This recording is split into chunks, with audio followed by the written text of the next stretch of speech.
Pinatikos ni Atty. Israelito Torion ang Commission on Elections dahil umano sa hindi pagsunod sa batas sa proseso ng halalan sa nagdaang midterm elections. Narito ang balita.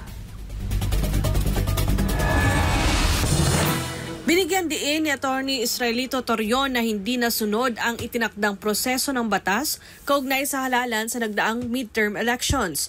Ito ay matapos ang panawagan ni Pastor Apollo C. Kibuloy na magsagawa ng manual counting ng mga boto, kasunod ng mga napaulat na anomalya sa eleksyon.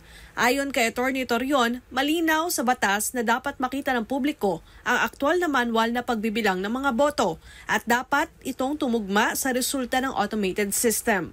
Sa Section 31, during the counting, the election board members should provide an unimpeded view. Yun ang nakasaad eh. And should manually count the votes of the candidates, garnered by candidates, in full view of the watchers and the public.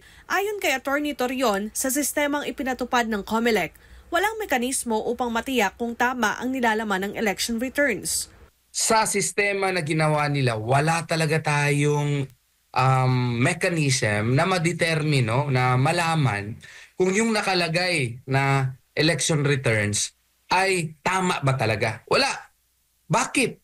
Kasi hindi binasa in full view of the public yung mga balota, yung mga boto na nakalagay sa balota. Hindi sinunod yung batas eh. Mababatid na umabot sa 18.2 milyong boto ang naitala bilang overvotes o mga botong hindi nabilang dahil sa aberya sa makina. Dahil dito, hinihimok ni Atty. Torion ang COMELEC na gamitin ang motu proprio powers sa pagbilang muli ng mga boto para makita ang totoong resulta ng halalan.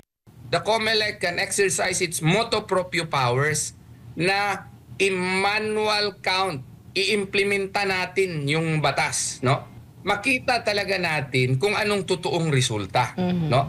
Samantala, kinwestiyon din ni Atty. Torion ang magkasalungat na pahayag ng COMELEC kaugnay sa transmission ng resulta ng halalan sa mga server gaya ng NAMFREL, PPCRV at media entities. Ayon sa COMELEC, may kakayahan umano ang mga grupong ito na magkumpara ng election returns na ipinadala mula sa mga presinto dahil may sarili silang server at kopya ng resulta. Gayunpaman, sinabi ng COMELEC na hindi real-time ang pagtanggap ng data ng mga naturang grupo dahil kailangan pa itong iproseso. Ngayon, yung bawat entities na to,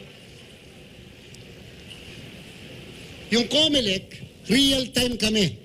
Kung anong pinadala sa presinto, automatically converted into human-readable data. Yung pong sa NAMFREL, PPCRB, media, majority-minority, hindi siya real-time kaagad. Kasi kinakailangang iproseso yung data na natatanggap nila. Kasi pag pinadala yung data, ang data na pinapadala ay ang tawag dyan, machine-readable. So kinakailangang iproseso. Ngunit para kay Atty. Torion, kaduda-duda talaga ang proseso lalo na kung hindi sabay-sabay ang resulta sa iba't ibang grupo.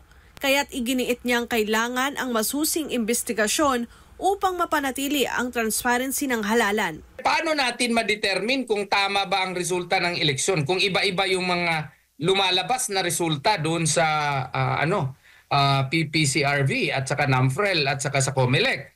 Supposedly simultaneously yan at makikita mo kaagad yung mga progression of the results. Ayon sa COMELEC, umabot sa 82.20% ang voters turnout sa 2025 midterm elections, katumbas ng 56,962,688 na botante mula sa kabuuang 69,673,653 na rehistradong botante. Samantala, opisyal nang iprenoklama ng COMELEC ang 12 nanalong senador sa katatapos na halalan. Para sa Diyos at sa Pilipinas, kung mahal, Daniela Paulita, SMNI News.